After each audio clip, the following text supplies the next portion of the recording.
To enter received bills into QuickBooks Online, hover over the Create button in the navigation bar. Then click the Bill link under the Vendors heading in the drop-down menu to open the Bill window. Then use the Choose a Vendor drop-down to select the name of the vendor who sent the bill. To add a new vendor, choose the Add New command in the drop-down menu to open a new vendor pane at the right side of the window, where you can then enter the new vendor's details and click the Save button to finish. If you select the name of a vendor with whom you have outstanding purchase orders, the Add to Bill pane then appears at the right side of the bill window and shows the vendor's purchase orders you can add to the bill. To add a purchase order's details, which then appear in the Item Details section below, click the Add link in the purchase order to add to the bill. Alternatively, to add all items within the Add to Bill pane to the bill, click the Add All button at the top of the pane. Alternatively, to not add any items and collapse the Add to Bill pane, click the right-pointing arrow in the pane's upper left corner.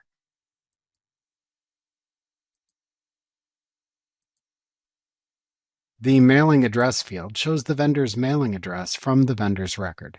If you did not enter one when creating the vendor record, you can type it here. The vendor's payment terms appear in the Terms field, and you can use this drop-down to select the payment terms if needed. You can also click the Add New choice in this drop-down menu to open the Terms pane to create new payment terms if needed. Select or type the date the bill was received from the Bill Date Calendar Selector field. The Due Date field to the right automatically adjusts its value depending on the bill date you selected and the terms you selected. You can enter a reference number for the bill into the Bill Number field. If locations are enabled, you can select one from the Location drop-down.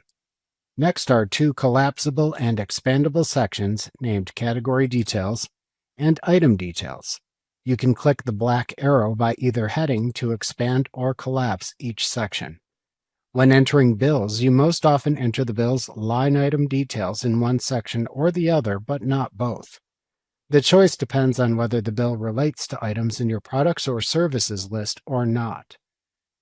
To enter line item amounts for the bill, if entering a bill not associated with your products or services, select choices and enter values into the line item rows in the Category Details section. For example, if entering a telephone bill, you could select the Telephone Expense account here and then enter its amount. The Category Details section contains the category, description, amount, billable, tax, and customer project columns. You will also see a class column appear if classes are enabled. Alternatively, to enter bill amounts by selecting products and/or services for bills associated with the items in your products and services list, select choices and enter values into the line item rows in the Item Details section. For example, if entering a bill for subcontracted services in your products and services list, you can select the subcontracted service item and enter its amounts. The Item Details section contains the product service, optional SKU, description, quantity, rate, amount, billable, tax, and customer or project columns. You will also see a class column appear if classes are enabled. To delete a line item in either the Category Details or Item Details sections, click the trash can icon at the end of the line item to delete. You can also click the Add Lines and Clear All Lines buttons below either section to add multiple lines or clear all entries from the lines in each section. To enter a memo to yourself about the bill, type it into the Memo field. To attach a file to the bill, use the Attachments field. The toolbar at the bottom of the page contains buttons to manage the bill. To cancel the bill entry, click the Cancel button. To clear all data entry from the bill window but leave it open, click the Clear button. To save and print the bill, click the Print button. To create a recurring bill, click the Make Recurring button. Doing this then opens the Recurring Bill menu where you can choose how often this bill recurs. To save the bill, click the Save button. To save the bill and then open a new bill window, close the window, or schedule the payment if you enable the bill payment service through QuickBooks Online. Click the current choice, or select a choice from the Save and New, Save and Close, or Save and Schedule Payment drop-down button.